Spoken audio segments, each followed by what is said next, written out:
সন্ধ্যার নামাজের ঠিক আগে তেহরানের আকাশে হঠাৎ ভেসে ওঠে এক অজানা ফ্লাইটের গর্জন।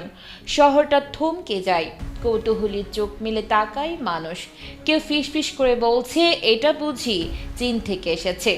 গুজব হাওয়ার মতো ছড়িয়ে পড়ে, কিন্তু শুধু গুজব নয়, এর পেছনে ছিল কিছু অস্পষ্ট ইঙ্গিত। ঠিক তখনই এক অদৃশ্য থ্রিলার শুরু হয়ে যায় মধ্যপ্রাচ্যের বুকে। চুপি চুপি ইরান ও ইসরায়েলের সংঘাত ঘনীভূত হতে থাকে।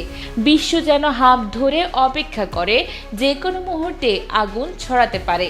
এই অস্থির সময়ে সবাই তাকিয়েছিল চীনের দিকে। তারা কি কেবল দর্শক, নাকি পুরনো প্রবাদ চাই সত্যি, পাহাড়ে বসে বাঘের লড়াই দেখা? যুদ্ধ এখন শুধুই অস্ত্রের নয়, বরং কূটনীতিরও খেলা। অনেকেই ভেবেছিলেন এই অশান্তি চীনের জন্য হুমকি হতে পারে, কিন্তু বেইজিং দেখছে এক নতুন সুযোগ।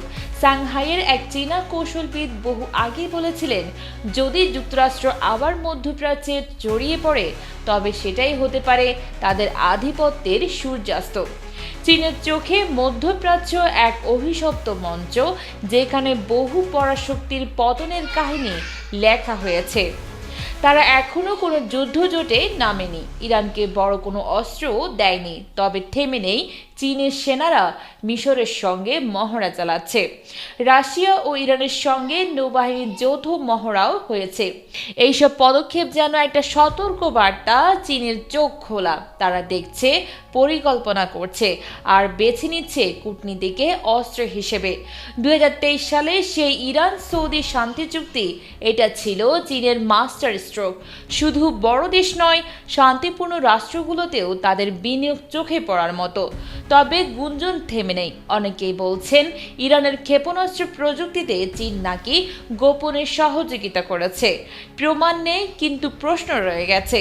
সবকিছু শেষে প্রশ্ন একটাই, চীন কি নিরপেক্ষ, নাকি তারা এমন এক উচ্চতায় দাঁড়িয়ে আছে যেখান থেকে তারা কেবল দেখে অন্যরা লড়ে আর তারা মুনাফা গুনে?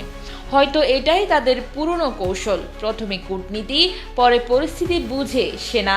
রাজনীতির খেলায় তাদের কোনো চিৎকার নেই, কিন্তু চুপি চুপি চালগুলো ঠিকই দিয়েই চলেছে। আর এই মুহূর্তে পাহাড়ের উপরে দাঁড়ানো সেই নীরব হাসিটাই সবচেয়ে ভয়ঙ্কর।